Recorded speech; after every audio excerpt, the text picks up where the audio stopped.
करते हैं। Snake limited question हमने करना शुरू किया था, थोड़ा सा कर भी लिया था, लेकिन मैं स्टार्ट से ही इसको करता हूँ आपके साथ, ठीक है। रिक्वायरमेंट थी शो इन्वेस्टमेंट प्रॉपर्टी नोट इन स्नेक लिमिटेड फाइनेंशियल स्टेटमेंट्स, और मैंने आप सर्च किया था कि क्वेश्चन में कोई नोट बनाने में कोई चेंज नहीं है, बस फर्क सिर्फ ये आ जाता है कि जो IAS 16 का कॉस्ट मॉडल था और रीवैल्यूएशन मॉडल था, यहाँ पे IAS 40 का कॉस्ट मॉडल और फेयर वैल्यू मॉडल। IAS 16 और इसके कॉस्ट मॉडल में जरा बराबर फर्क नहीं है, लेकिन जो IAS 16 का रीवैल्यूएशन मॉडल था उससे ये डिफरेंट है fair value model. Revaluation model में हम क्या करते थे, हम रीवैल्यूएशन के दिन क्यूमुलेटिव को ट्रांसफर करते थे। अगर एलिमिनेशन वाला है, ग्रॉस रिप्लेसमेंट को छोड़ो, वो तो होता ही नहीं, टेस्ट भी नहीं होता, आई ने भी लिखा, वैसे था हमने कर लिया था। बहरहाल हमें एक्यूमुलेशन को करते हैं ट्रांसफर और फिर सरप्लस लॉस को करते हैं रिकॉर्ड, ठीक है। लेकिन अगर फेयर वैल्यू मॉडल तो डेप्रिशिएट करना ही नहीं होता, और फेयर वैल्यू ईयर एंड के ऊपर अपनी इन्वेस्टमेंट प्रॉपर्टी को उठा के लाते हैं फेयर वैल्यू पे, और फेयर वैल्यू का गेन या लॉस प्रॉफिट एंड लॉस के अंदर हम ले जाते हैं, ठीक है। तो वन बाय वन इसको हम देखना शुरू करते हैं, ठीक है। अब तरतीब से ही करते हैं सारे काम। Snake Limited is in construction industry, it constructs buildings for resale, for leasing and for private use. A building that Snake Limited had constructed in Islamabad, इसको हटा ही दें यार, लिखता रहूंगा यहाँ पे, अगर तो आ ही रहा होता है आपको जी। कौन सी बिल्डिंग है? इस्लामाबाद वाली बिल्डिंग है। वो कह रहे हैं कि जी इसको बनाया था at a cost of 1000, had been on the market for 2 years। Had been on the market का मतलब क्या है? फॉर सेल थी। ये क्या थी जी? 2 साल से फॉर सेल थी, पट्टी लगी हुई थी ऊपर फॉर सेल, लेकिन कोई खरीदार नहीं आ रहा था। इन्होंने आखिर तंग आकर अनसोल्ड अभी तक इन्होंने क्या किया, यकम मार्च 15 को, हमारा साल 31 दिसंबर 15 वाला है, ठीक है ना, for the year end 31 December 15 note बनाना है, ठीक है। अच्छा, तो गड़बड़ हो गई। अच्छा, अब हमारे ही साल यकम मार्च 15 पे इन्होंने डिसाइड किया कि इसको फॉर सेल से टावर रेंट पे चला दो, ठीक है। Snake limited took it of the market and rented out instead. इसका मतलब ये जो बिल्डिंग है ये पहले IAS 2 में थी, पहली बिल्डिंग IAS B वाली बिल्डिंग, ठीक है जी। ये IAS 2 में थी, ये ट्रांसफर कर दी हमने IAS 40, ठीक है। अब उसूल की बात यह है जो याद रखनी है, IAS 40 जो है उसके पास फेयर वैल्यू मॉडल है, ठीक है। और उन्होंने क्या कहा था कि snake limited applies fair value model for investment properties. जो इन्वेस्टमेंट प्रॉपर्टी है उस पर फेयर वैल्यू मॉडल उसने लगाना है, ठीक है। चीज जिस दिन आनी है उस दिन भी फेयर वैल्यू पे हो, और ये रेंट पे भी फेयर वैल्यू। जिस दिन चीज आती है उस दिन तो उसकी कॉस्ट उसकी फेयर वैल्यू होती है ना। अब ये तो कॉस्ट पड़ी है कोई 2 साल पुरानी, ऐसे ही है। अब जब IAS 2 लेकर आया इस प्रॉपर्टी के गले में रस्सी डाल के IAS 40 के पास, उसने कहा इसको तुम अपनी इन्वेस्टमेंट प्रॉपर्टी बना लो क्योंकि अब ये रेंट पे चली गई है। तो IAS 40 ने कहा मुझे ये प्रॉपर्टी फेयर वैल्यू पे चाहिए, मुझे ये प्रॉपर्टी फेयर वैल्यू पे चाहिए, तो फेयर वैल्यू पे लाकर मुझे दो। अब देखो हम खरीद नहीं रहे हैं, ये ऑलरेडी IAS 2 में पड़ी हुई है। अब IAS 2 उसका मुंह देख रहा है, वो कह रहा है भाई मेरे पास तो ऐसा कोई मॉडल है ही नहीं, मैं तो इसको रखा करता था लोअर ऑफ कॉस्ट और NRV पे, तो शायद NRV इसकी लोअर नहीं है इसलिए कॉस्ट पे पड़ी हुई है, और डेप्रिशिएट भी मैंने नहीं की क्योंकि मेरे पास डेप्रिसिएशन भी नहीं थी। अब तुम्हें अगर फेयर वैल्यू पे चाहिए तो भाई खुद कर लो, ठीक है, मेरे पास तो ये अवेलेबल नहीं है मॉडल, ठीक है। तो अगर कभी IAS 2 से IAS 40 के अंदर हम इस प्रॉपर्टी को लेकर आएंगे तो पहला काम क्या करना पड़ेगा? फर्स्टली क्या करेंगे हम? Take the property, take the investment property at its fair value. लेकिन मसला यह है कि IAS 2 ने वो काम नहीं करना, तो ये काम हमें IAS 40 में लाकर ही इसके ऊपर अप्लाई करना पड़ेगा, ठीक है। तो firstly take the investment property at its fair value in IAS 40। लेकर किस में आओ? IAS 40 में, और उसको ले जाओ, प्रॉपर्टी को ले जाओ किस पे? फेयर वैल्यू पे, ठीक है। Firstly take the property at its fair value. अब फेयर वैल्यू पे तो लेके जाना है, ठीक है। तो इस दिन अगर फेयर वैल्यू हमारे पास अवेलेबल हो, ठीक है, तो हमने 10,000 ये 1,000 की कॉस्ट पर IAS 2 से ये इन्वेस्टमेंट प्रॉपर्टी पकड़ लेनी है और उसको यकम मार्च पर उठा के ले जाना है इस दिन की फेयर वैल्यू पे। Is it clear? उसूल ये है, पहले तो ये समझ लेना, फिर सवाल में देखते हैं मसला क्या है, ठीक है। उसूल की बात यह है कि हमें यकम मार्च 15 पर इस बिल्डिंग को, इस इन्वेस्टमेंट प्रॉपर्टी को हमें क्या करना चाहिए? यकम मार्च 15 की फेयर वैल्यू पर लेकर जाना है इसको, ठीक है, सही है। अब वो IS2 ने नहीं लेकर जाना, तो हम क्या करेंगे, हम ट्रांसफर इन करेंगे। ये क्या हो रहा है जी, ये ट्रांसफर इन IS40 हो रहा है, ट्रांसफर इन IS40 हो रहा है। तो ट्रांसफर की एंट्री क्या है, IAS40 में कोई भी चीज आ रही है तो उसकी एंट्री क्या होगी, इन्वेस्टमेंट प्रॉपर्टी डेबिट, ठीक है। और निकली कहां से, तो इन्वेंट्री क्रेडिट, ये एंट्री बनती है। अब इन्वेंट्री के पास तो कोई फेयर वैल्यू मॉडल था नहीं, तो जिस कॉस्ट के ऊपर IS2 के पास ये प्रॉपर्टी पड़ी थी, उस कॉस्ट पे हमने ले लिया इसको, ठीक है जी, सही है। अब ये एंट्री हम कर लें पहले, कौन सी बिल्डिंग है ये, चलो इत्तेफाक से वही है। ट्रांसफर इन हुआ है, ट्रांसफर इन या आउट होगा, टू या फ्रॉम, ठीक है, जो मर्जी लिख लो, कोई मसला नहीं, सिर्फ ट्रांसफर भी लिख लो तो ठीक है। मैंने टू फ्रॉम इसलिए लिखा था कि आप इसको कंफ्यूज ना करो वो रिवैल्यूएशन वाले ट्रांसफर के साथ, वो तो डेप्रिसिएशन की ट्रांसफर होती थी ना, ठीक है। ये ट्रांसफर इन या transfer out from investment property है। तो भाई ट्रांसफर इन, तुम कल आए थे, परसों आए थे, अच्छा समझ आ रही है बातों की। ये ट्राई किया था घर पे, कितने बच्चों ने सवाल घर पे ट्राई किया था, यार क्यों नहीं कर रहे आप लोग काम, क्यों नहीं पढ़ रहे हैं आप लोग। फीमेल स्टूडेंट्स को मैं क्लास से बाहर ना निकाल दूंगी, सारी होंगी वगैरह आ गई। किसने ट्राई किया, तो हाथ खड़ा करते हुए क्या डेथ पड़ती है, बता दिया करें मुझे।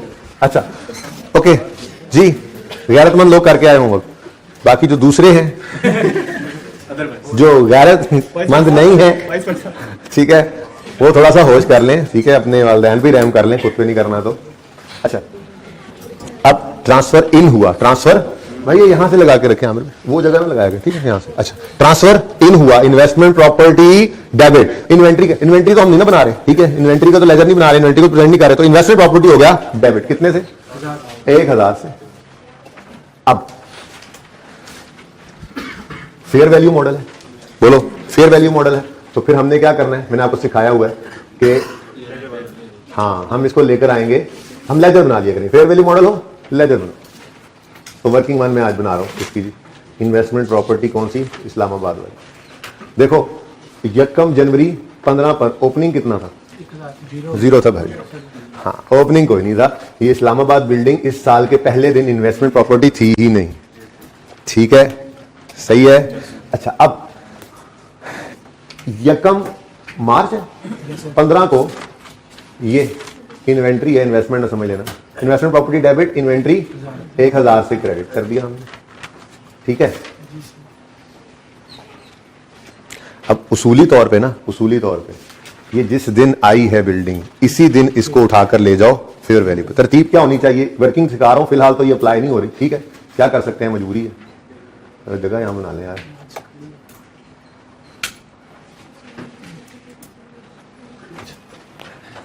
जी असूली तौर पे तो होना चाहिए था, हम इसी दिन करते जी 1 मार्च 15 पे। ये तो है कॉस्ट, क्या है जी, कॉस्ट क्यों है, इन्वेंट्री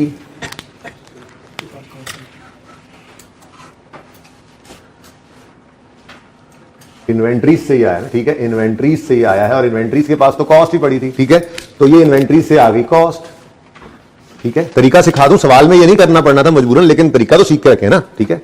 अब 1 मार्च 15 को ही हमने इसकी फेयर वैल्यू यहां पर लिख लेनी थी, मिसाल के तौर पे, मिसाल, अभी सवाल की तरफ जाओ, मिसाल की तरफ जाओ, मिसाल के तौर पे इस दिन इसकी फेयर वैल्यू हो चुकी है 1200, कितनी जी, तो हम क्या करते हैं जी, 200 इस तरफ ऐड हो जाता, ठीक है। 1 मार्च कुछ पर होना नहीं है, सब अजम्पशन है, ओके, सब अजम्पशन के तौर पे सिर्फ समझा रहा हूं, ओके जी। कितना 1100 लिखा था, चलो 1100 लिख दिया मैंने, अजम्पशन जो हुई, अजम्पशन जो हुई, अभी इसको चेंज कर लेते, ठीक है जी। ये क्या है, ये फेयर वैल्यू, तो 100 रुपए का क्या आ गया हमें, फेयर वैल्यू सरप्लस, ठीक है। यहां पे हमने 100 रुपए का फेयर वैल्यू सरप्लस लिखना था, फेयर वैल्यू सॉरी गेन लिखना था, बैलेंसिंग, ये क्या है जी, और हम यहां पर इसको प्लस कर देते, कितने पे आ चुकी है, एडिशन नहीं, एडिशन तो है ही, ठीक, 1100 पे पहुंच जाती। अब ये वर्किंग की हद तक कह रहा हूं, अगले साल में नहीं गए, अभी इसी साल के अंदर ही हम 1 मार्च 15 पे इसको ब्रॉड डाउन कर लेते 1100, और फिर अपना नॉर्मल लेजर 31 दिसंबर 15 पर क्लोजिंग इसको लेकर जाते कहां पर, फेयर वैल्यू, ठीक है, ओके समझ लो बात। अब इस सवाल के अंदर स्पेसिफिक करें बात को, तो स्पेसिफिकली अगर बात देखें तो इधर ही चलता जा रहा है आहिस्ता आहिस्ता, इधर ही पहुंच जाए। अब आए सवाल की तरफ, on 1 March 15 snake limited took it of the market and rented, ठीक है, इट वाज लीज्ड ऑन 1 मार्च 15 वही बात आगे लिखी दोबारा, it's fair value was 1500 on 31 December 15 and 1000 on 31 December 14। ठीक है, अब मसला ये है 31 दिसंबर 14 या यकम जनवरी 15 की ये फेयर वैल्यू 1000 वो कह रहा है, कॉस्ट भी 1000 थी जब बनाई थी और आज फेयर वैल्यू भी 31 पिछले साल के एंड पे 31 दिसंबर 14 पे ये 1000 थी।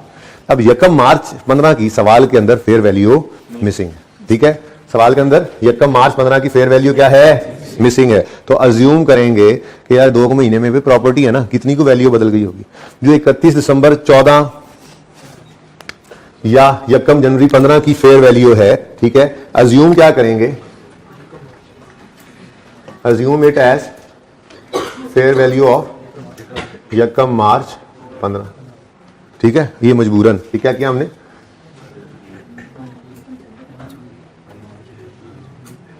ठीक है, ये 31 दिसंबर 14 या यकम जनवरी 15 बेटा एक ही बात है। ठीक है ना भाई, देखो प्रॉपर्टी है, क्वेश्चन के अंदर सिचुएशन है ना, उसूली तौर पे तो होना ही चाहिए था। मिसाल के तौर पे हम यहां पे लिखते the fair value of investment property on यकम मार्च 15 इज, मिसाल के तौर पे 1100 या 1200, तो फिर हम ये काम करते जो आपको सिखा दिया।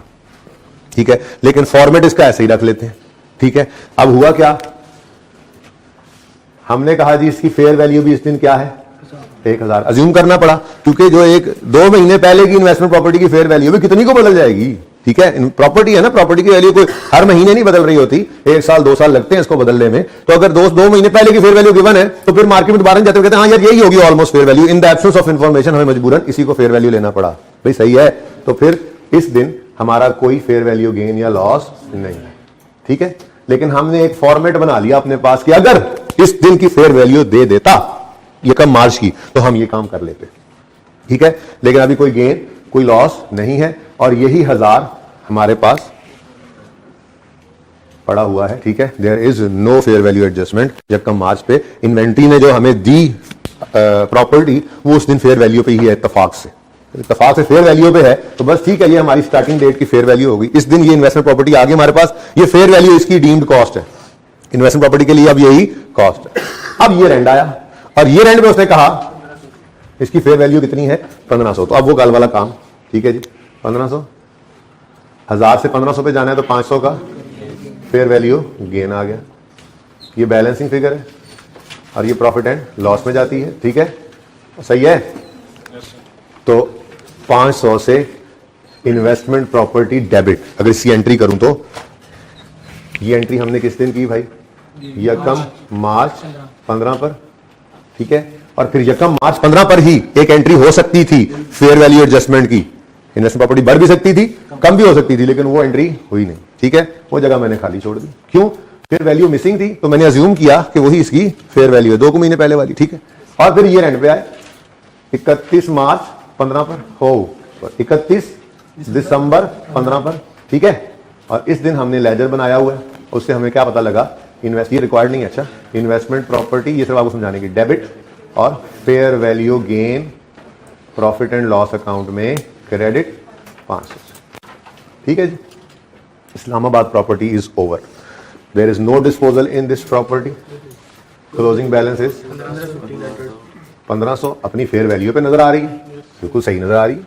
ठीक है, अब इधर देखो, क्योंकि कॉस्ट मॉडल है नहीं तो डेप्रिसिएशन का तो सवाल ही पैदा, बल्कि मैं तो यूं कहूंगा, इधर देखो, ये करने की बजाय ना ज्यादा बेहतर क्या है, ऐसे लिखो, ऐसे टाइम बचाओ भाई। जब फेयर वैल्यू मॉडल है तो डेप्रिसिएशन तो हो ही नहीं सकती। ठीक है, और सही है, तो यहां पे आप 0 लिख लो। अब 1500 में से 0 माइनस होगा तो 1500 ही आएगा, 0 ही आएगा भाई, क्या है। वाह वाह, कमाल, जमाल, क्या कर दिया तुमने, कमाल।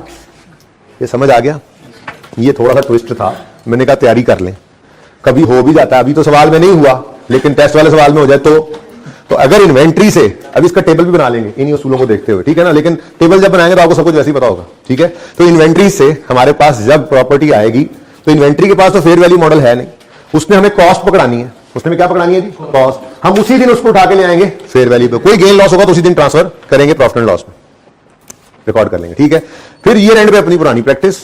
अब ये दोबारा ब्रॉड डाउन बना लेना, हालांकि आपको एक ही साल में 2 ब्रॉड, अपनी आसानी के लिए भाई, वर्किंग है, वर्किंग वर्किंग में जो मर्जी करें, अपनी आसानी करेंगे हम तो, ठीक है ना। तो हम इस दिन 1000 रुपए को हम कहेंगे अब ये हमारी डीम्ड कॉस्ट है, ये हमारे पास अब पड़ी है investment property at fair value of यकम मार्च 15, इत्तेफाक से सेम ही थी ना 1000, ठीक है। तो अब हम यकम मार्च 15 वाली फेयर वैल्यू को कंपेयर करेंगे 31 दिसंबर 15 वाली फेयर वैल्यू से, जो गेन लॉस आएगा उसको प्रॉफिट एंड लॉस में दोबारा ले जाएंगे। तो 2 दफा आ सकता था गेन लॉस, लेकिन इत्तेफाकन एक दफा ही आया। ओके क्लियर, सही है ना।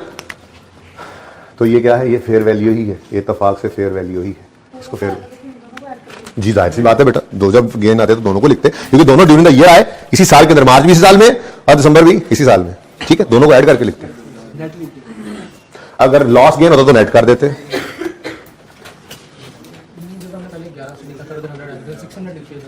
क्या 1100 होता और यहाँ 1500 होता तो भाई यहाँ 400 आता, यहाँ 100 था, उधर 500 ही जाना सी।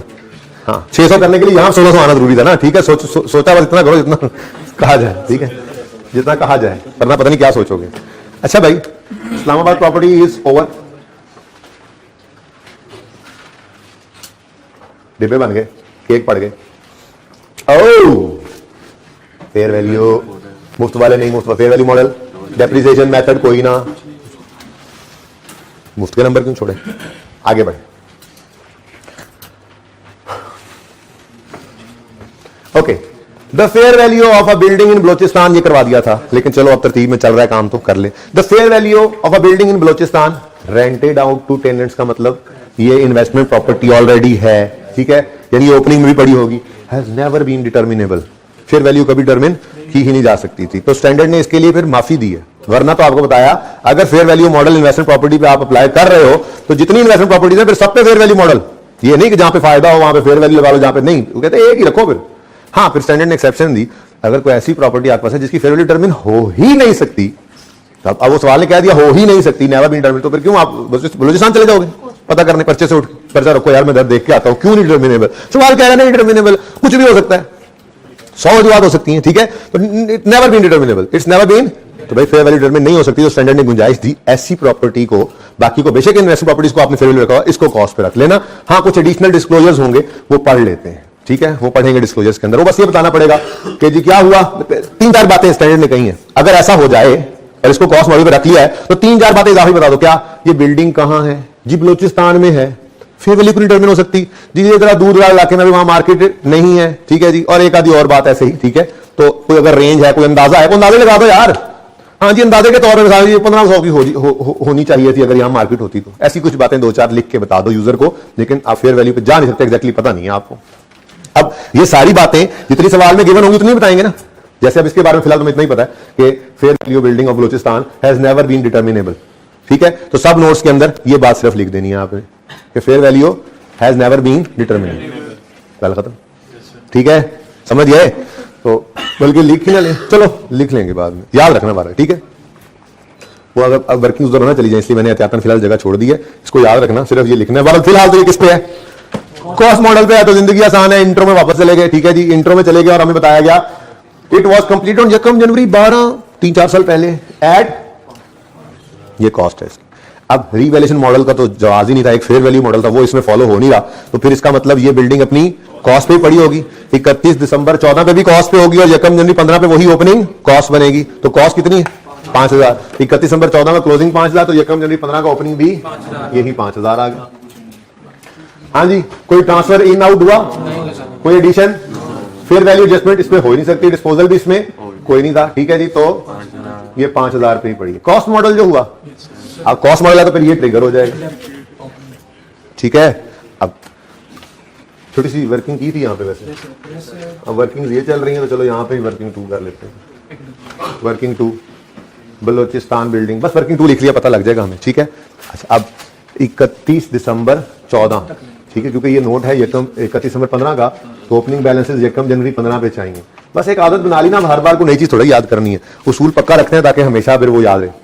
उसूल क्या बनाया हुआ है, ओपनिंग निकालते हुए हमेशा पिछले साल की क्लोजिंग डेट पे खड़े होकर निकालते हैं, तो ठीक है, वो जो सा मर्जी सवाल हो, बस एक आदत बनी हुई है हमारी, ठीक है। यहाँ पे उसका फायदा है नुकसान है छोड़ो, एक जगह फायदा हुआ था ना, बस वही याद रखो, ठीक है, इससे नुकसान कोई भी नहीं है, ठीक है, फायदा नहीं होगा ना इस सिचुएशन में, नुकसान कोई नहीं है, तो इसलिए पक्का उसूल वही रखें कि जब भी ओपनिंग निकालना हो आप पिछले साल की क्लोजिंग डेट पे निकाला करेंगे क्लोजिंग और उसको ओपनिंग बनाया करेंगे, पक्का ये उसूल हमारा, ठीक है। तो 31 दिसंबर 14 पे क्लोजिंग निकाल लेते हैं।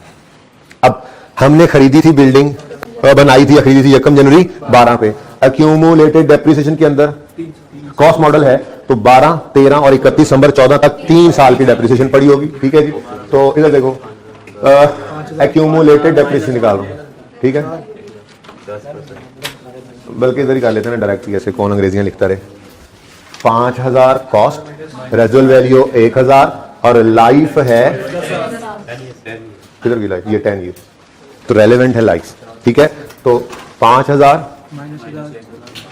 Minus 1000 cost minus रेजुअल value over useful life 10 साल, ये 1 साल की डिडक्शन आ गई इनटू 3 ईयर, कितना, ये 1200 यहाँ चलो लिख दो 1200, वैसे तो वहां पे लिखा हो तो काफी है, पर्चे के अंदर ये 1200 यहाँ लिख के वहां लिखना क्या मतलब, बस वर्किंग टू का रेफरेंस दें और अल्लाह खैर सल्ला जी।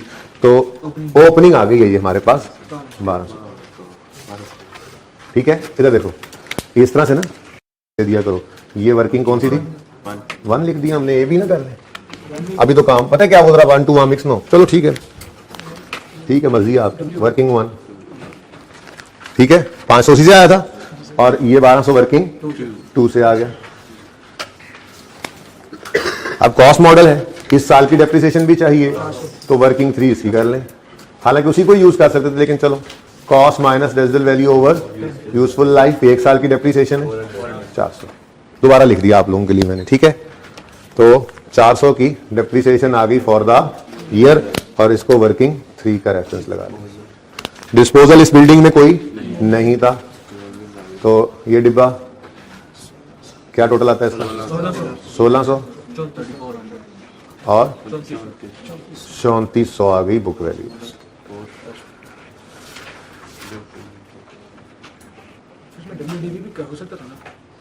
WD मेथड हो सकता था, क्यों नहीं हो सकता था, टेस्ट में आएगा भाई कह रहे हैं।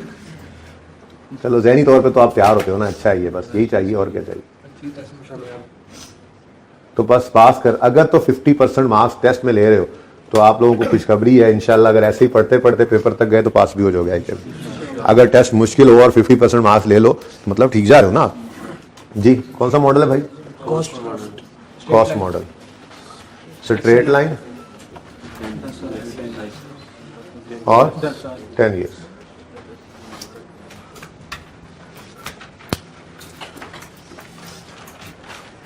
समझ आती है बात थोड़ी को। 1.1 और बुलेट 1 और बुलेट 2 हो गया जी। आज ऑलमोस्ट खत्म कर लेंगे स्टैंडर्ड को, ऑलमोस्ट, कल कमी बेशी देख लेंगे। तो इतने से स्टैंडर्ड भी होते हैं, IAS 16 भी तो आपने ही किया था, खत्म ही नहीं हो रहा था, हालांकि इंट्रो से पढ़ते आ रहे हैं फिर भी खत्म नहीं हो रहा था।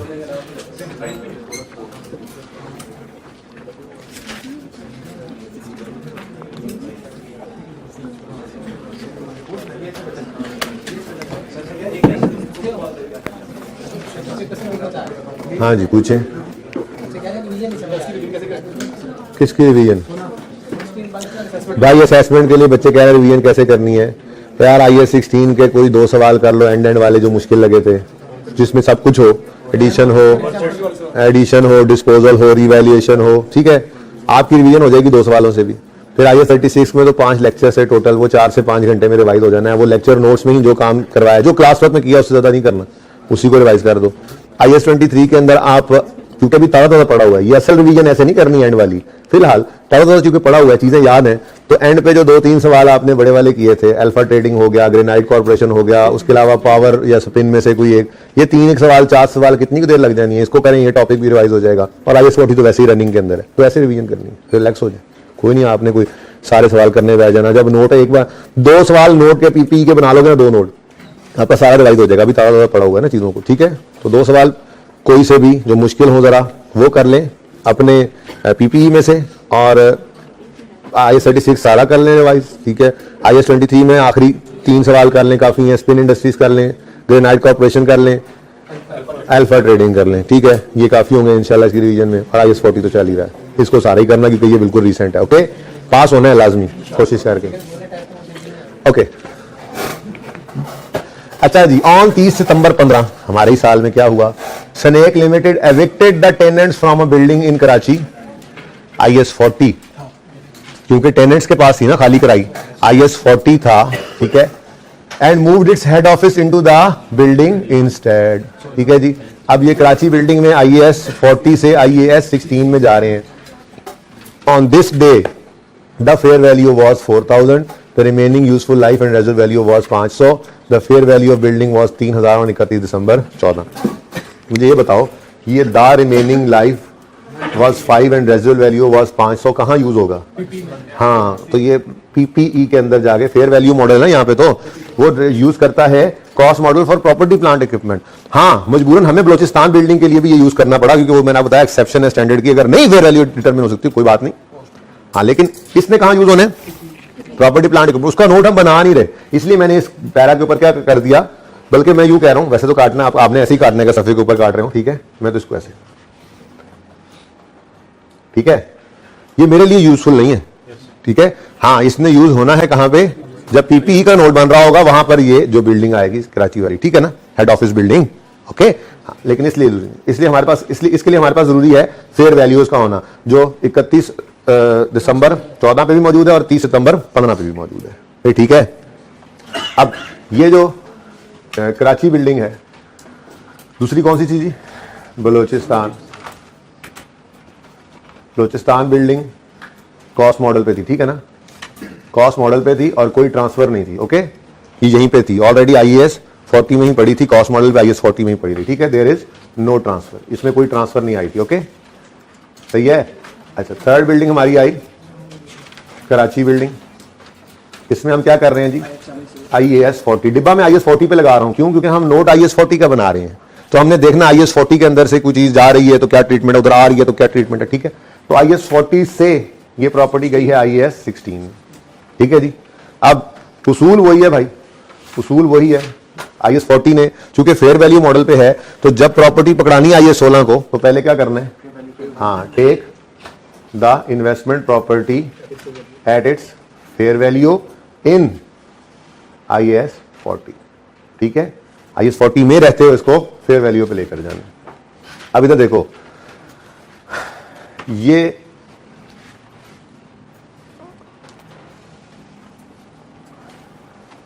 ये थी इस्लामाबाद बिल्डिंग और ये थी बलोचिस्तान बिल्डिंग। अब तीसरी चीज आ गई इस्लामाबाद बिल्डिंग, ठीक है। अब देखो, सॉरी, कराची बिल्डिंग। अब कराची बिल्डिंग में एडिशन की कोई एंट्री नहीं है, एडिशन की कोई एंट्री, क्यों? क्योंकि ये ओपनिंग में ही हमारे पास पड़ी थी, ठीक है। तो सबसे पहले तो ओपनिंग ही लिख लेते हैं, बात समझ आ रही है।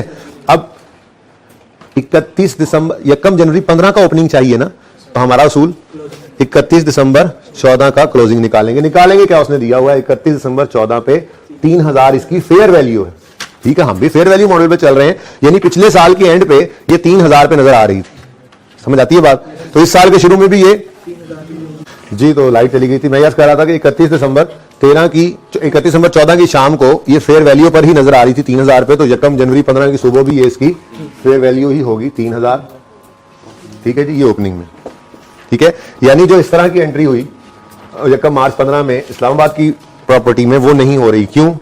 क्योंकि ऑलरेडी ये प्रॉपर्टी IAS 40 के अंदर ही मौजूद थी, इस नोट में ओपनिंग में आ गई। हाँ, ये ट्रांसफर आउट होनी है तो फिर उस वक्त की एंट्री कर लेंगे, ठीक है, सही हो गया। चल, अब भाई क्या हुआ? अब 30 सितंबर 2015 पर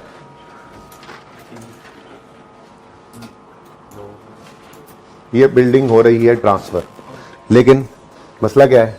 पहले हमें इसको फेयर वैल्यू पे लाना पड़ेगा, और फेयर वैल्यू पे लाने के लिए हम लेजर बनाया करते हैं, ठीक है जी। तो इन्वेस्टमेंट प्रॉपर्टी कौन सी जी? कराची वाली। इधर देखो, 1 जनवरी 15 पर ब्रॉड डाउन कितना है, और ये ब्रॉड डाउन किस पर क्या है? ये कॉस्ट है, फेयर वैल्यू है? ये फेयर वैल्यू है, ठीक है। समझ में आती है ये बात? वहां पे लिखा तो होगा ओपनिंग। आप कहोगे सर डायरेक्ट ना कर ले, भाई नहीं, डायरेक्ट नहीं करें बस। अच्छा, आसानी है, इसके अंदर गलती के चांसेस नहीं है, तो ऐसे कर ले, कोई नहीं इतना टाइम लगता। 100 में नजर आ रहा है 3000 5000, और भी डायरेक्ट करना तो कर लेना, अपनी मर्जी है। लेकिन मेरा मशवरा यही है कि आप इसको ऐसे लेजर से बनाकर गेन लॉस निकाला करें, अगर फेयर वैल्यू मॉडल में हो तो, ठीक है। अच्छा, अब इधर देखो, अब थोड़ी देर के लिए अज्यूम करो कि 30 सितंबर 15 पर, ये मैं क्लोजिंग लिख रहा हूं, थोड़ी देर के लिए अज्यूम कर लो, ठीक है।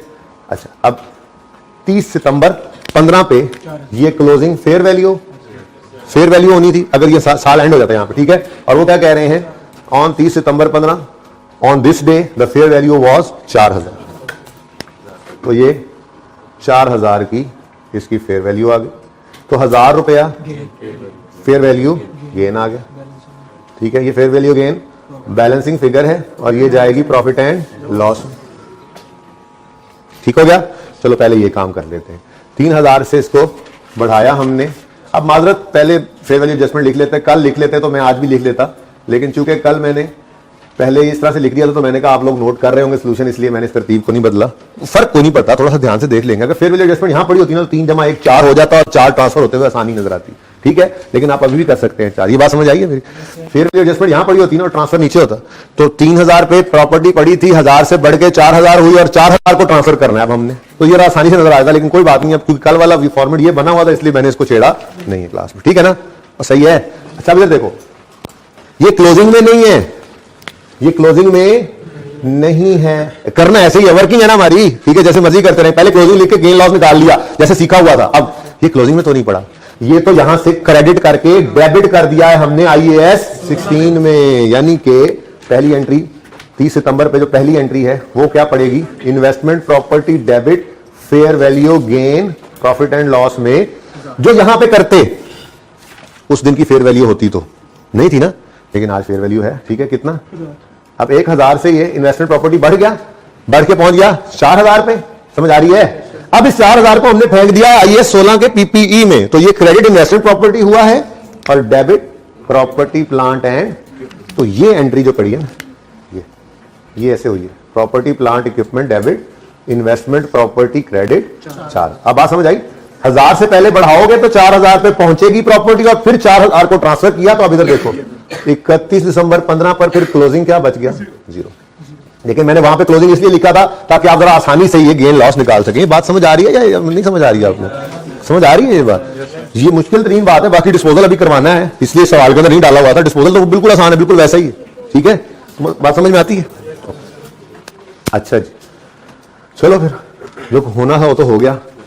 ट्रांसफर फ्रॉम है, बस ये मैं कह रहा था कि थोड़ा सा ना, असल में कल मैंने लिखते हुए ध्यान नहीं किया।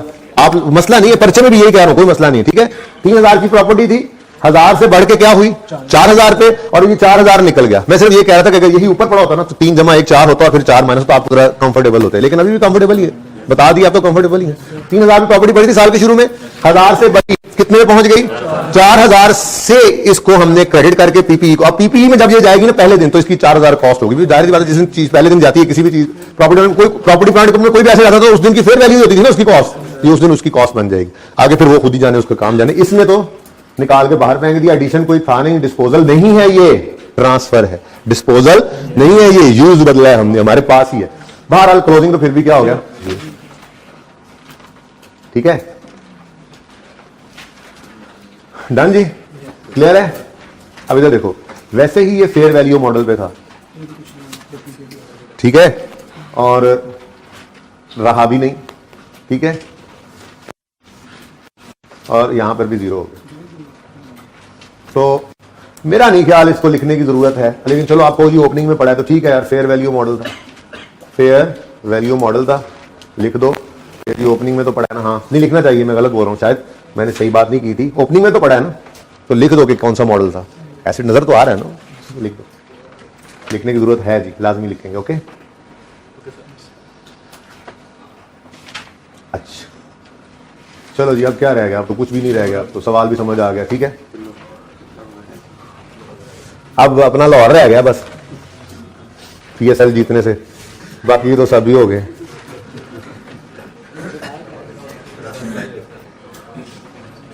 अब PSL का इंतजार करेंगे ना, अब लाहौर को सपोर्ट करके हराएंगे, है ना? आपके पेपरों में अच्छा,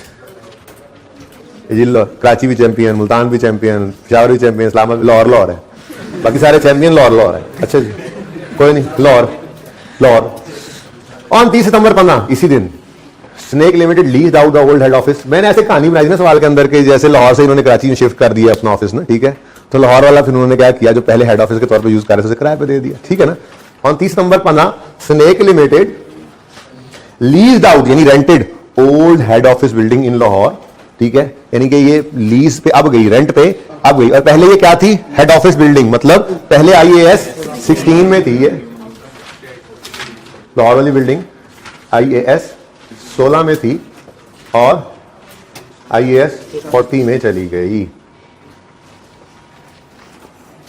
ठीक है, अब IAS 40 पता क्या कहेगा, इधर देखो, IAS 40 कहेगा तो IAS 16 तुम्हारे पास तो है ना फेयर वैल्यू मॉडल, जिसको तुम रिवैल्यूएशन मॉडल कहते हो, तो फिर मुझे तो प्रॉपर्टी फेयर वैल्यू पे चाहिए, मुझे नहीं पता।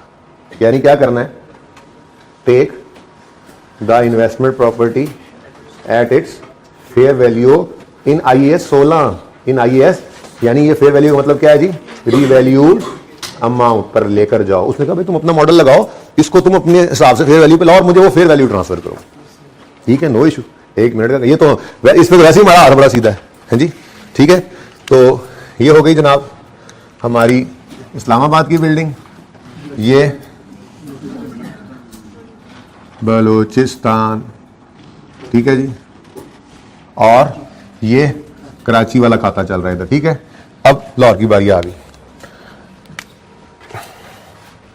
चलो, वर्किंग कहां पे पहुंची है, ये वर्किंग 4, ये वर्किंग, हाँ ये वर्किंग नहीं रिक्वायर्ड नहीं, आपको समझाने के लिए मैं एंट्रीज कर रहा हूं। ठीक है ना, हाँ काम सिर्फ ये करना है हमने पर्चे में, अगर करना है तो ये इस्लामाबाद बिल्डिंग, बलूचिस्तान बिल्डिंग और कराची बिल्डिंग, इसलिए इनके साथ वर्किंग लिखी हुई है, ये रिक्वायर्ड नहीं है, ये जस्ट आप लोगों की अंडरस्टैंडिंग के लिए मैं ये काम कर रहा हूं। ठीक है, नहीं मिटा नहीं रहा,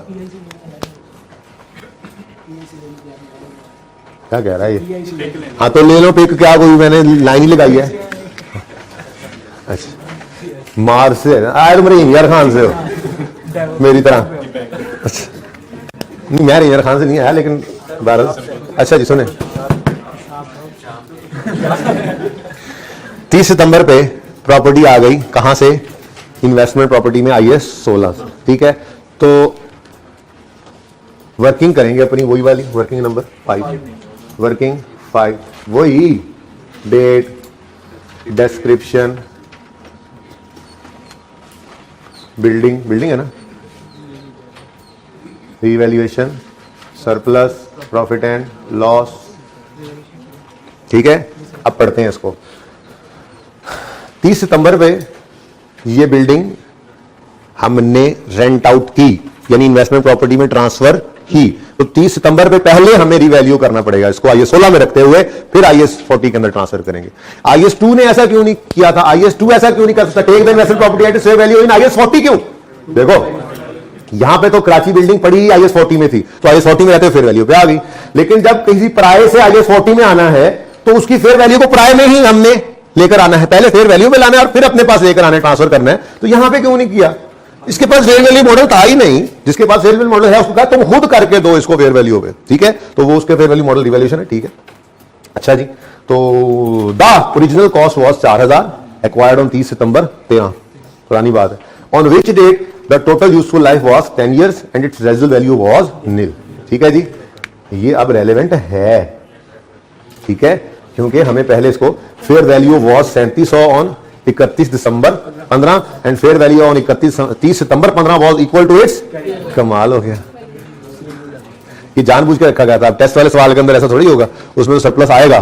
ठीक है, फिर आप कुछ करेंगे उसका, कुछ करना था या नहीं करना, अच्छा दोबारा बता देता हूं, फिलहाल छोड़ो ये तो कर लें। 30 सितंबर 13 पर लेकर तो आए पहले इसको। ठीक है, वो कह रहा है जी कॉस्ट है इसकी 4000 और ये हमने खरीदी थी 30 सितंबर 13 पे।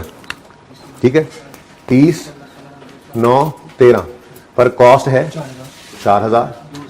ठीक है, अब हम लेकर आते हैं इसको 30 सितंबर भी ले आते हैं, क्या मसला है। ठीक है, क्या ख्याल है, ले आए 30 सितंबर 15 पर एक्यूमुलेटेड डेप्रिसिएशन निकाल लेते हैं जी। 4000 वो कहता है जिस दिन हमने इसको एक्वायर किया था originally, on which date the total, on 30 सितंबर 13, on which date the total useful life was 10 years and residual value was nil। शुक्र है nil है, जगह ही कौन थी, डिवाइड बाय 10। ये आ गई 1 साल की डेप्रिसिएशन इनटू 30 सितंबर 13 से 30 सितंबर 14 तक 1 साल और 30 सितंबर 15 तक 2 साल इनटू 2 जी 800 और बुक वैल्यू कितनी है जी 32। हाँ आज तो यही है। ठीक है, अच्छा सुनो आगे मैं बता दूंगा, कोई मसला नहीं। अब इस दिन क्या करो, तरीका तो सीख लो ना, ऐसे नहीं बस कुछ नहीं करना, आगे तरीका तो सीख लो। इस दिन एक लाइन खाली छोड़कर रिवैल्यूड अमाउंट लिखनी है और सरप्लस या लॉस निकाल लेना है। अब वो क्या कह रहा है, the fair value was 3700 on 31 दिसंबर 15, 30 सितंबर 15 नहीं, ऑन 31 दिसंबर 15। और अगली लाइन, fair value on 30 September 15 was equal to its, वाह वाह, बोलो वाह वाह, सुभान अल्लाह। मतलब there is no revaluation, surplus, no loss. चलो सरप्लस मैं अज्यूम कर लेता हूं, अगर होता वो यहां पे आ जाता है। ऐसी तरह अगले सवाल की तैयारी कर रहा हूं, वैसे तो कोई जरूरत नहीं थी आगे बढ़ने की। अच्छा अब इधर देखो, ये सवाल तो पूरा कर लेना। अब ये 3200 के ऊपर, इधर देखो, इसी दिन 3200 के ऊपर, इधर देखो, इन्वेस्टमेंट प्रॉपर्टी में फेंक दो। क्या मतलब? मतलब इसकी एंट्री होगी investment property debit, PPE credit, ठीक है। और 3200 पे ही पड़ी थी, 3200 पे ही निकालकर बाहर फेंक दी, ठीक है। तो इन्वेस्टमेंट प्रॉपर्टी, ठीक है, इन्वेस्टमेंट प्रॉपर्टी, इधर लेजर बनाएंगे ना अपना, अभी लेजर तो बनेगा ना, वर्किंग 6 इन्वेस्टमेंट प्रॉपर्टी में आया है ये लाहौर वाला प्लाजा हेड ऑफिस, ठीक है। तो 30/9/15 पे ये एंट्री हुई, ये एंट्री इन्वेस्टमेंट प्रॉपर्टी डेबिट 3200 से 30/9/15 पर, और पीपीई क्रेडिट, वो ये इस तरह की एंट्री हुई, investment property debit, inventory credit, in हुआ था, इन ट्रांसफर इन, फिर इन्वेस्टमेंट इधर गया, PPE debit, investment property credit, ये आउट हुआ था। ऐसे ही ये अब क्या फिर हुआ दोबारा, ट्रांसफर्ड इन, तो एंट्री बनी, मैं कर नहीं रहा क्योंकि एंट्रीज रिक्वायर्ड नहीं है, ठीक है ना। इन्वेस्टमेंट प्रॉपर्टी डेबिट बोल रहा हूं, फिर इन्वेस्टमेंट प्रॉपर्टी डेबिट और पीपीई क्रेडिट, तो करो इसको इधर।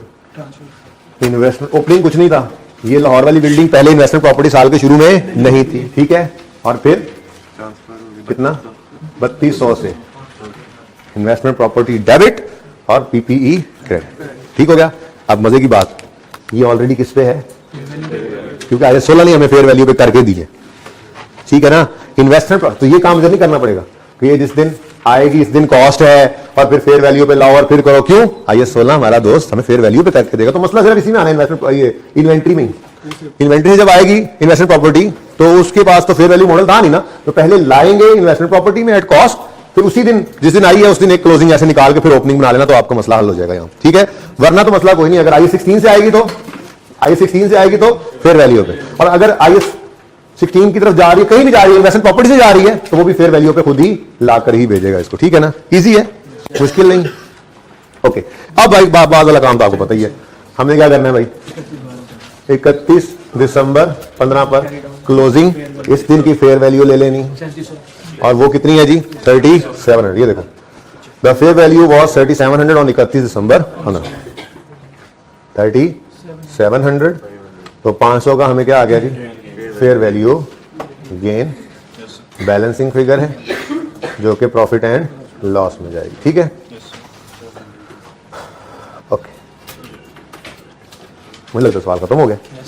ओके, हाँ भाई, एडिशन कोई नहीं, 500 से बढ़ गया, डिस्पोजल कोई नहीं, क्लोजिंग 3700। इधर देखो कौन सा मॉडल है, ठीक है। तो हो गया ना टॉपिक सब काबू में, अब समझ में आया कुछ, 37, ठीक है। माइनस ही होता है, अब जीरो माइनस करोगे तो आंसर तो वही आना है, आंसर जीरो नहीं आना। ओके,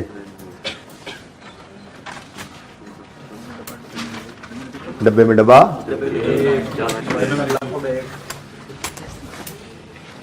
क्या कहा है, फेयर वैल्यू मॉडल है, ठीक है। अब टोटल कर लेना इधर, ये जो टोटल आएगा ये बैलेंस शीट के फेस पे नॉन करंट एसेट्स में जहां पीपी नजर आया था उसके नीचे ये इन्वेस्टमेंट प्रॉपर्टी नजर आ जाएगा, ठीक है। अब 2-3 बातें वहीं पे लिख लेते हैं, मैं तो कहता हूं 13.1 फिलहाल जितना आपको समझाया वो सिर्फ ये था। इधर देखो, fair value of Balochistan building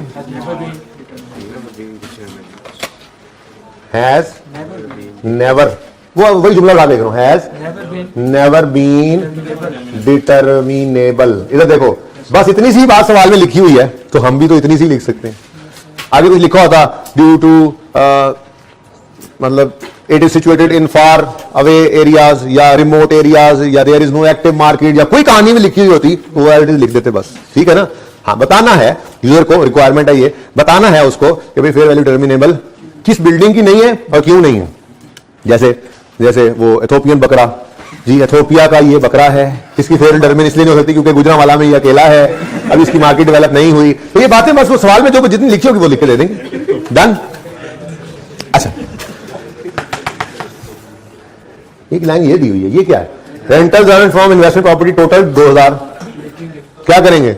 ये रेंटल क्यों दे दिया भाई? ये रिक्वायरमेंट है डिस्क्लोजर्स की कि इन्वेस्टमेंट प्रॉपर्टी से जो रेंटल्स कमाए हैं उनको भी डिस्क्लोज करो यूजर को, ठीक है। अब वो सवाल में नहीं होंगे तो नहीं लिखेंगे, अगर सवाल में दे देगा तो एज इट इज, सिर्फ रेंटल्स नहीं है, वहां पे तो लिखा हुआ है, डिस्क्लोजर का स्टैंडर्ड लिखा हुआ है, rentals earned from investment properties और operating expenses to earn those rentals, ये डिस्क्लोज करो। क्या मतलब? भाई ये प्लाजा है, उस प्लाजे को आपने किराए पे दे दिया तो उस प्लाजे के बहुत सारे एडमिनिस्ट्रेटिव मामला आपके पास ही होते हैं।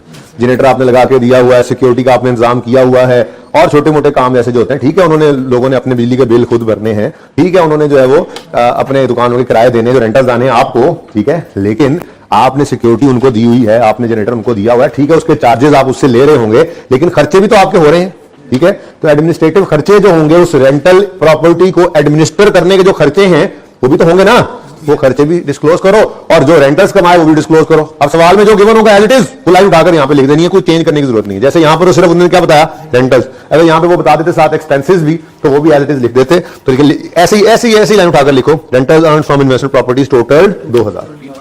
जी जी बिल्कुल, 13.2 rentals earned from investment properties, पूरा लिखना पर्चे में, आईपीज होगा, आईपी एड्रेस आ गया, from investment properties is rupees 2000। और भी ऐसे को 2-3 बातें होंगी, लेकिन तरतीब समझ आ गई कि इस तरह से इसको करना है। ये जी हमारा डिस्क्लोजर है इन्वेस्टमेंट प्रॉपर्टी। बस डिस्पोजल नहीं पढ़ाया अभी आपको, वो पढ़ाने लगाऊं, तो अगर डिस्पोजल होता तो इनमें से कोई इन्वेस्टमेंट प्रॉपर्टी बिक भी सकती थी। तो कॉस्ट मॉडल पे भी सिखा देता हूं, डिस्पोजल हो तो क्या करना है, वो तो बिल्कुल ही सेम है। और फेयर वैल्यू मॉडल वाले को डिस्पोज करके देख लेते हैं, कोई नई चीज नहीं है, आपने मेहनतें कर रखी हैं। अब तो याशियों का टाइम है, वेव्स, मौजें। ये मिटा रहा हूं सिर्फ क्वेश्चन सिर्फ मिटा रहा हूं, क्वेश्चन मिट नहीं रहा क्वेश्चन। आमिर भाई क्या ये मुमकिन है कि बस यहीं पे रखो, ठीक है, यहां पे क्या, ये तो बता दिए, वो बाद में इस तरफ कर दीजिएगा, वो पूरा बोर्ड एक बार लगा दें, बच्चों ने नोट करना हो तो उधर ही रखिएगा कैमरा।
हाँ जी, ये मिटा दूं अब, तस्वीर कहीं लेना यार।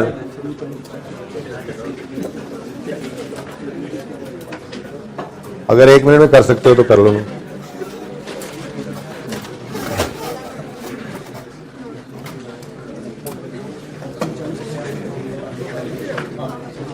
अच्छा एक काम करते हैं, इधर ले आए जी।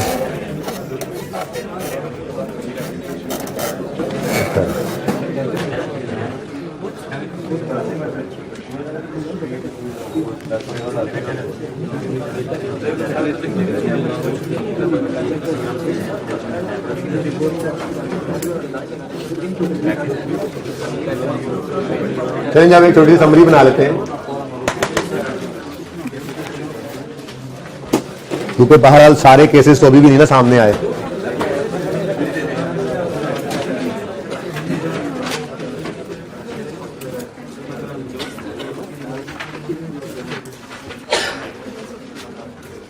करा लूं यार, नहीं तो आप लोग बोलो। अच्छा जी, मैंने कहा सारे केसेस सामने नहीं आए, थोड़ी सी समरी जरा बना लें, ठीक है।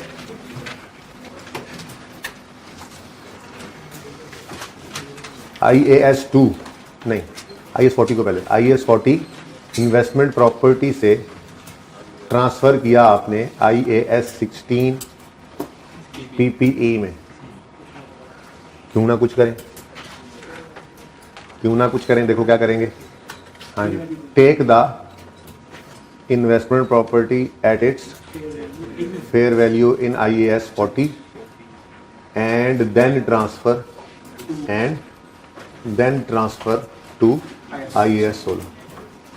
ठीक है, ये पहला पॉइंट हो गया। अब अगली बात सुनो, ये जो ट्रांसफर हो जाने वाली फेयर वैल्यू है IAS 16 के लिए, अब ये डीम्ड कॉस्ट होगी। क्या होगी? मतलब क्या IAS 16 में यही क्या बन जाएगी? Cost onwards. अब वो उसको लेकर चले, यानी कि उसकी इनिशियल मेजरमेंट होगी वो एट कॉस्ट ही होगी। सब्सिक्वेंटली वो कॉस्ट मॉडल पे रखे या रिवैल्यूएशन मॉडल पे रखे, वो कॉस्ट मॉडल पे रखेगा तो डेप्रिशिएट करेगा, रिवैल्यूएशन मॉडल पे रखेगा तो वो रिवैल्यू करेगा। लेकिन ये जो फेयर वैल्यू उसको दी है, ये उसके लिए पहले दिन क्या होगी? ट्रांसफर के दिन क्या होगी? कॉस्ट। ठीक है, तो the fair value at the date of transfer is deemed cost for IAS 16। ठीक है ना, यानी उसकी जो इनिशियल मेजरमेंट एट कॉस्ट वाली बात होती थी, यही वो कॉस्ट होगी जिसके ऊपर वो रख लेगा। ठीक है, IAS 40 से हमने IAS 16 में भेजा। ठीक है जी, एक केस ये पॉसिबल। डन जी।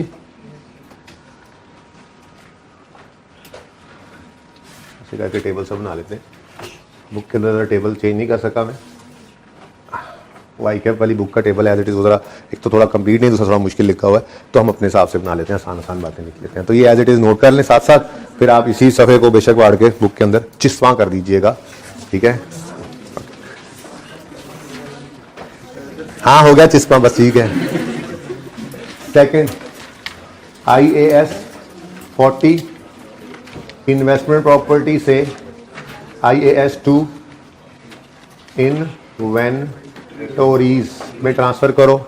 ये तो दोनों केस अभी देखे हैं, इधर देखो, IAS 40 से PPE में ट्रांसफर किया, तो क्या किया भाई? पहले फेयर वैल्यू पे लाए at the date of transfer, और फिर PPE को ये 4000 डेबिट कर दिया, अब ये उसकी कॉस्ट है, ये भी किया। और इधर देखो, अगर नहीं, इधर नहीं भेजा, चलो वे भेज लेते हैं। कंप्लीट नहीं इसलिए कहा था, कंप्लीट नहीं, कंप्लीट कर लेते हैं इसको जी। तो हाँ भाई, क्या करोगे? IAS 40 के पास है इन्वेस्टमेंट प्रॉपर्टी, भाई फेयर वैल्यू पे लाएगा और ट्रांसफर कर देगा, और IAS 2 के लिए वो डीम्ड कॉस्ट बन जाएगी। अब IAS 2 उसके बाद उसको ईयर एंड पे जाकर देखेगा, लोअर ऑफ कॉस्ट और NRV पे रखेगा, वो उसका मसला है। ठीक है, आसान बात है, मुश्किल नहीं है। Take the investment property at its fair value in IAS 40 का मतलब पता है क्या है? IAS 40 में ही इस प्रॉपर्टी को रखते हो, पहले फेयर वैल्यू पे लाओ, और फेयर वैल्यू गेन लॉस, अगर IAS 40 के अंदर प्रॉपर्टी पड़ी है तो फेयर वैल्यू गेन लॉस कहां जाता है? प्रॉफिट एंड लॉस में। ठीक है, take the property at its fair value in IAS 40 and then transfer to IAS 2। और अगली बात, द फेयर वैल्यू, यानी this fair value at the date of transfer is deemed cost for IAS 2। ठीक है ना, उसकी फिर ये क्या बन जाएगी? कॉस्ट।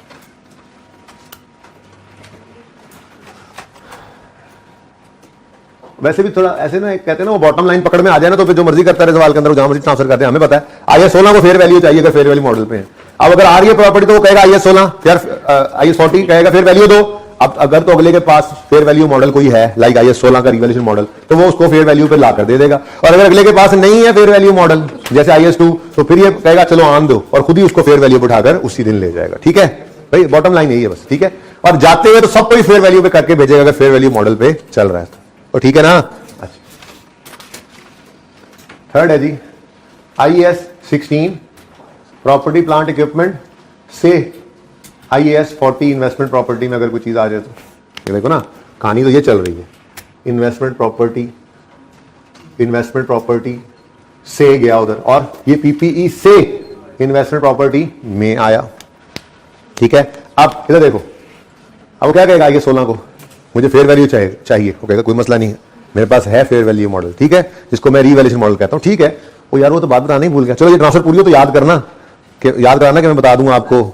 यहां पे तो सरप्लस नहीं ना आया था, सरप्लस आए तो क्या करना है, ये ना हो टेस्ट के अंदर आ जाए और फिर आप बैठे हो फेस उठा के। अच्छा ओके, इधर देखें, IAS 16 से आई प्रॉपर्टी, क्या कहा इसने, चल भाई पहले फेयर वैल्यू पे कर। देखा ठीक है जी, take the investment property at its fair value, जिसका मतलब होगा रीवैल्यूड अमाउंट। जिसका मतलब क्या होगा, और सही है ना, आप लोगों के लिए लिख रहा हूं ये, इसका मतलब क्या होगा, रीवैल्यूड अमाउंट। क्योंकि IAS 16 के पास तो वो रिवैल्यूएशन मॉडल था ना, उस दिन वो रीवैल्यूड अमाउंट पे लेके जाता था। रिवैल्यूड अमाउंट फेयर वैल्यू ही होती थी, तो मैंने तो आपको समझाने के यहां पे लिख दिया, take investment property at its fair value यानी रीवैल्यूड अमाउंट इन IAS 16। ठीक है, and then transfer to IAS 40। ठीक है, यानी अगर फेयर वैल्यू गेन आएगा तो वो रिवैल्यूएशन गेन कहलाएगा IAS 16 का, और अगर लॉस आएगा तो वो रिवैल्यूएशन लॉस कहलाएगा, और उसके अपने असूल लगेंगे। सरप्लस के लिए इक्विटी में रखेगा सरप्लस, और लॉस प्रॉफिट लॉस में जाएगा, वो उसके अपने असूल लगेंगे। एक बार वो फेयर वैल्यू पे लाकर प्रॉपर्टी इसको देगा। अब ये वाली जो फेयर वैल्यू है, ये वाली fair value, the fair value at the date of transfer is deemed cost for IAS 40 के लिए तो ये इनिशियल मेजरमेंट एट कॉस्ट बन जाएगी, और अगर ये कॉस्ट मॉडल पे रखना है इसको तो डेप्रिशिएट करने लग जाएगा। अगर फेयर वैल्यू मॉडल पे रखना है तो ये एंड पे इसको फेयर वैल्यू पे ले आएगा, लेकिन पहले दिन तो फिर ये क्या बन जाएगी, इसकी कॉस्ट। ठीक है जी, डन, मार्कर भी डन। नेक्स्ट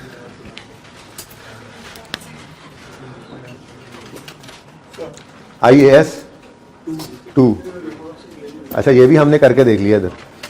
ठीक है, हाँ सरप्लस लॉस नहीं आया, उसकी बात करता हूं थोड़ी देर में। ठीक है, और IAS 2 से भी IAS 40 में हमारे पास ही सवाल के अंदर ये आ चुका, तो इसलिए पहले सवाल करते होते हैं फिर बंदा थियरी पढ़ता है। ठीक है ना, थोड़ा बात अच्छी पकड़ में आ जाती है, समझ आती है कि करना क्या। ठीक है, तो IAS 2 इन्वेंटोरीज से IAS 40 इन्वेस्टमेंट प्रॉपर्टी में ये ट्रांसफर इन है, दोनों ट्रांसफर इन है। ठीक है, अब कहना तो IAS 40 ने यही था, इसको भी कि take the investment property at fair value in IAS 2 कहा, इसको भी IAS 2 को भी इसने यही कहा, take the investment property at its fair value in IAS 2। उसने कहा IAS 2 में कोई फेयर वैल्यू मॉडल नहीं है कि मैं इसको ले जाऊं फेयर वैल्यू पे। ठीक है, तो ये पकड़ो अपनी प्रॉपर्टी। ठीक है, तो फिर यहां पे क्या करना पड़ेगा। ठीक है, take the investment property at its fair value in IAS 40, नहीं इन IAS 40। पहले प्रॉपर्टी को लाओ अपने पास, ये देखो कॉस्ट पे आई। ठीक है, और इसको ले गए फेयर वैल्यू। ठीक है, take the investment property at its fair value in IAS 40 and भाई ट्रांसफर तो पहले ही हो चुकी है, यूं लिख लेते हैं जो take the investment property at, बल्कि यूं कर लो, transfer the investment property at cost to IAS 40। लेकर किस पे आओ, कॉस्ट पे ही लेके आओ। यहां पर ट्रांसफर करो इसको कॉस्ट पे, ट्रांसफर करो इसको कॉस्ट पे, ट्रांसफर करो इसको कॉस्ट पे। नजर आ रहा है सबको। ठीक है, take the investment property at cost to IAS 40 and then take it at its fair value. यहां पहले क्या हो रहा था, take investment property at its fair value, take investment property at its fair value, take investment property at its fair value. वो IAS 40 ने भेजी थी तो फेयर वैल्यू पे करके भेजी, या IAS 16 से आई तो उसने करके दी। IAS 2 ने कहा मेरे पास तो ये मॉडल नहीं है, उन्होंने कहा चलो ठीक है प्रॉपर्टी तो दो, take investment property at cost to IAS 40 and then take it to, ठीक है, इट्स फेयर वैल्यू। और अगली बात द बल्कि फेयर वैल्यू हुई, the fair value at the date of transfer is deemed cost for IAS 40। ठीक है भाई, वो जो अब फेयर वैल्यू जैसे यहां पे हम कह रहे थे 1100 होता, तो ये 1100 फिर हमारी डीम्ड कॉस्ट होती है और हम इससे आगे फिर चलते, वो मजबूरन हमें फेयर वैल्यू लाना पड़ता। ठीक है ना, बाल इतनी बारीक बात कोई फायदा कोई नहीं है, पता है आपको करना क्या है। ठीक है, ट्रीटमेंट देख लिया हमने। कोई और पॉसिबिलिटी रह गई है? एक है अभी भी। आप कौन सी कहना चाह रहे हैं? कोई और पॉसिबिलिटी? वो सरप्लस समझाता हूं, फिर ये टेबल तो पूरा कर ले। 16 से 2 होगा कहता है 16 से 2 या 16 में इन्वेस्टमेंट प्रॉपर्टी में आया या इन्वेस्टमेंट प्रॉपर्टी से गया, ऐसे तो वो बताओ ना। 16 से 2 12 बार 40 में मॉडल चेंज नहीं होगा। ठीक है, अगर हो गया तो देख लेंगे, नहीं आएगा टेस्ट में, क्या हो गया? अच्छा सुनो भाई, कॉस्ट मॉडल पे रहकर कॉस्ट मॉडल पे ही रहा, ये तो बलूचिस्तान में देख लिया ना। ट्रांसफर की बात कर रहा हूं, इस वक्त बात हो रही है सिर्फ ट्रांसफर्स की। ठीक है, आप उसको अगर रख रहे इन्वेस्टमेंट प्रॉपर्टी में तो जो मर्जी करो भाई, फिलहाल मैं उसकी बात नहीं कर रहा, ट्रांसफर की बात करो। हाँ अच्छा, अब सुनो भाई, इन्वेस्टमेंट प्रॉपर्टी जरूरी नहीं कि खरीदें, बना भी सकते हैं खुद। तो जब तक इन्वेस्टमेंट प्रॉपर्टी बन रही होगी तो वो कैपिटल वर्क इन प्रोग्रेस नहीं होगी, और जब बन जाएगी तो उसको ट्रांसफर नहीं करेंगे, ये रहता था। तो कैपिटल वर्क इन प्रोग्रेस अगर इन्वेस्टमेंट प्रॉपर्टी पड़ी है तो वो IAS 40 में आएगा। कब? जब कंप्लीट हो जाएगा। ठीक है ना, तो कैपिटल वर्क इन प्रोग्रेस के साथ क्या करना है, इधर देखो, जब प्रॉपर्टी आएगी बन के कंप्लीट हो गया तो IAS 40 कहेगा ये इसको फेयर वैल्यू पे लाओ। उसने कहना भाईजान मेरे पास ऐसा मॉडल को नहीं, आप खुद ले जाओ फेयर वैल्यू पे। और नॉर्मली वो होती ही क्या है? फेयर वैल्यू होती है। जिस दिन बिल्डिंग कंप्लीट हुई, उस दिन जितनी कॉस्ट पे कंप्लीट हुई उसकी फेयर वैल्यू होती है। लेकिन फिर भी मैं कह रहा हूं कॉपी पेस्ट कर लो, फिर भी मैं कह रहा हूं क्या कर लो, इन्वेंट्री वाला ही कॉपी पेस्ट कर लो, हालांकि फर्क कोई नहीं होना। ठीक है, सिचुएशन यही बनेगी CWIP में तो हमेशा, जिस दिन ट्रांसफर करेंगे उस दिन कोई गेन लॉस नहीं होगा। क्यों? जब बिल्डिंग अभी भी तैयार होकर ट्रांसफर हुई है तो उस दिन उसकी फेयर वैल्यू, उसकी कॉस्ट ही तो है। ठीक है, तो कोई फेयर वैल्यू गेन लॉस इस दिन नहीं होना। फिर भी मैं कह रहा हूं चलो कॉपी पेस्ट कर लो। अब हर चीज थोड़ी याद होती है, अच्छी वाली समझ आ रही है बात, तो यहां पे भी वही लिख लेते हैं। ठीक है, transfer the investment property at cost to IAS 40, इतना ही काफी था। और आगे हम लिख देते ये कॉस्ट थी इसकी, ये कॉस्ट थी, डीम कॉस्ट क्या कॉस्ट ही ऐसी। लेकिन चलो मैंने कहा कॉपी पेस्ट कर लो। And then take it at its, हालांकि फेयर वैल्यू होनी यही है, पर मैंने कहा चलो क्या पता सवाल के अंदर ऐसी कोई चपल मार दे। ठीक है, सवाल तो आप वैसे वो आदत पड़ी हो, आप वही कर देना। ठीक है, ओके। और then the fair value at the date of transfer, असल में ये जो कॉस्ट होगी ना, यही फेयर वैल्यू होगी CWIP केस में, इसलिए मैं कह रहा था कि कोई फर्क नहीं, लेकिन फिर भी लिख लो। Then the fair value at the date of transfer is deemed cost for IAS 40 investment property. ठीक है, सही है। इस टेबल को नोट कर लो अपने पास। कुछ बातें हमने कर ली थी इस सवाल में, कुछ अब इधर हो गई। ठीक है,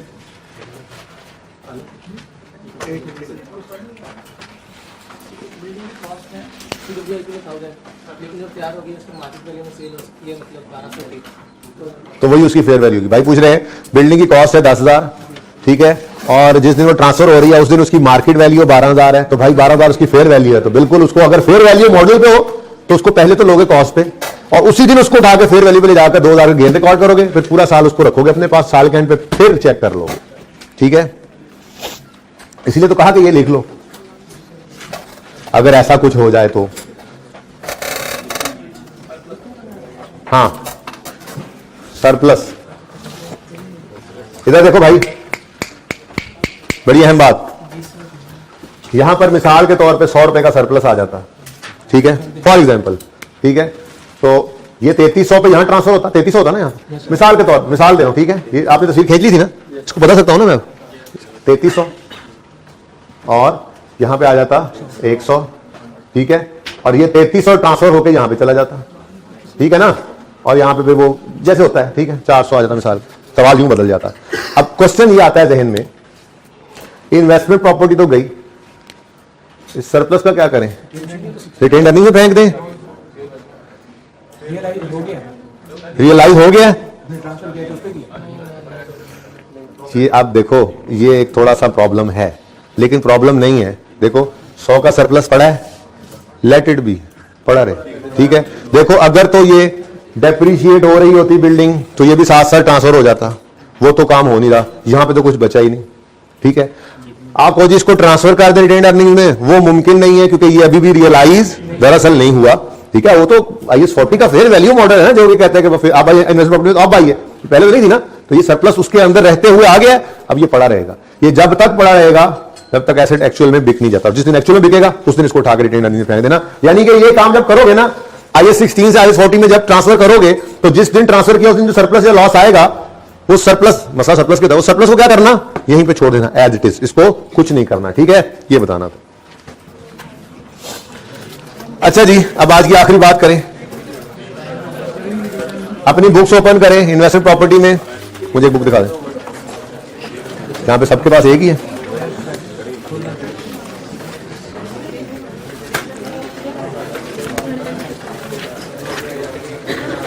सुने जी sir, page number 290, page 290 books को ओपन करें भाई, इसके साथ दरम्यान में रख लो, ये भी देख ले, इसी बुक ले लिया मैंने।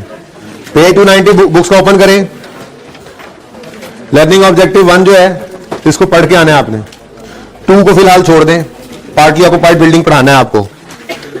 नेक्स्ट जो अगला सफा है वो सारा पढ़ते जाना है आपने, 291 सारा रीड करना है, 292 सारा रीड करना है, 293 पे ट्रांसफर का एक टेबल है, इसको रिप्लेस करना है अपने टेबल से, ठीक है।